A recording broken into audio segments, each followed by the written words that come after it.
प्रिय मित्रांनो, आज बुधवार आणि 30 जुलै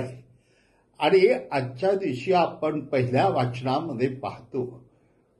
की जरी त्या ठिकाणी प्रभू येशू ख्रिस्ताला बऱ्याच गोष्टी सांगायच्या असल्या तरी शुभ वर्तमानामध्ये त्यांनी ज्या सांगितलेल्या आहेत त्या अधिक मौल्यवान आहेत आणि म्हणून ह्या शुभ वर्तमानाकडे आपण पाहताना आपल्याला दिसून येईल की येशू ख्रिस्त पुन्हा एकदा दाखल्याने शिकवतो आणि तो म्हणतो स्वर्गाचं राज्य हे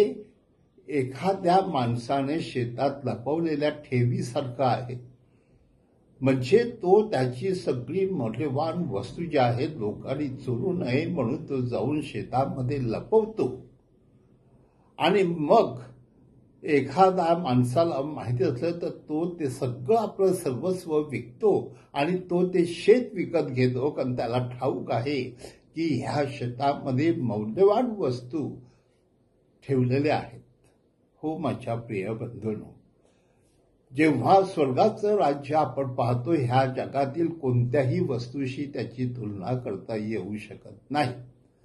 आणि ह्या जगातल्या सगळ्या वस्तूच्या किमतीपेक्षा स्वर्गाच्या राज्याच्या जीवनाची अधिक किंमत आहे असं प्रभू येशू ख्रिस्ताला आज सांगत आहे. आणि म्हणून आपण सर्वांनी देखील ह्या जगातल्या संपत्तीपेक्षा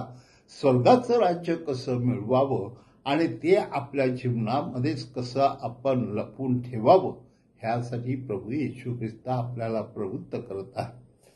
पण माझ्या प्रिय बंधू भगिनो, त्यानंतर प्रभू येशू ख्रिस्त आणखी सांगत आहे की हे स्वर्गाचं राज्य आहे ते शेतात लपवलेल्या एका सापडलेली एखादी मोती आहे. तर तो मोती अत्यंत ज्याला म्हणतो की मौल्यवान आहे आणि किमतीवान आहे, त्यामुळे तो ते मोती विकतो आणि त्यातून जे काही त्याला मिळेल त्यापेक्षा तो अधिक मौल्यवान येशूमध्ये रमतो कारण ते मोती म्हणजे प्रभू येशू ख्रिस्त आहे आणि स्वर्गाचं राज्य आहे. म्हणजे ह्या जगामध्ये ज्या काही मौल्यवान वस्तू आहेत त्याच्यापेक्षाही स्वर्गाचं राज्य महान आहे. आणि म्हणून जरी एखाद्या माणसाला सोनं नाणं रुपये कोणत्याही गोष्टी मिळाल्या तर त्यापेक्षा त्याने स्वर्गाच्या राज्याची अधिक प्रतीक्षा पाहावी आणि त्यासाठी जणू काही आपलं जीवन संपूर्णपणे वेचावं ह्यासाठी येशू प्रयत्न करीत आहे. म्हणजे येशू आज आपल्याला सांगताना हे सांगत आहे की अनेकदा आपण शिक्षण म्हणा, नोकरी म्हणा किंवा एखादा व्यवसाय म्हणा किंवा कधी कधी पैसे मिळवण्यासाठी चोरी करणे म्हणा, ह्या सगळ्या गोष्टी आपण टाकून द्याव्यात आणि जर आपण सज्जनतेने वागलो, प्रेमाने वागलो आणि खऱ्या अर्थाने देवाचं राज्य मिळवण्यासाठी मी जर योग्य ती गोष्ट केली तर नक्कीच परमेश्वर आपल्याला ती गोष्ट मोलाची दाखवतो. हो माझ्या प्रिय मित्रांनो, आज परमेश्वर आपल्याला जणू सांगत आहे की हे स्वर्गाचं राज्य मिळवण्यासाठी आपण सर्वांनी प्रयत्न केला पाहिजे.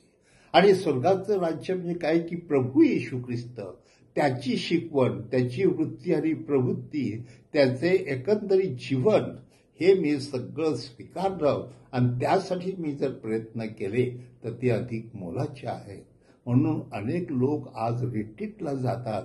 कधी कधी 8-8 दिवसाची रिट्रीट किंवा अनेकदा महिन्याभराची रिट्रीट करून ते येशू ख्रिस्ताला पूर्णपणे आपल्या जीवनामध्ये हे स्वर्गाचं राज्य मिळवण्यासाठी प्रयत्न करतात. आज त्या परमेश्वराची ही शिकवण आपण आपल्या लक्षात ठेवूया.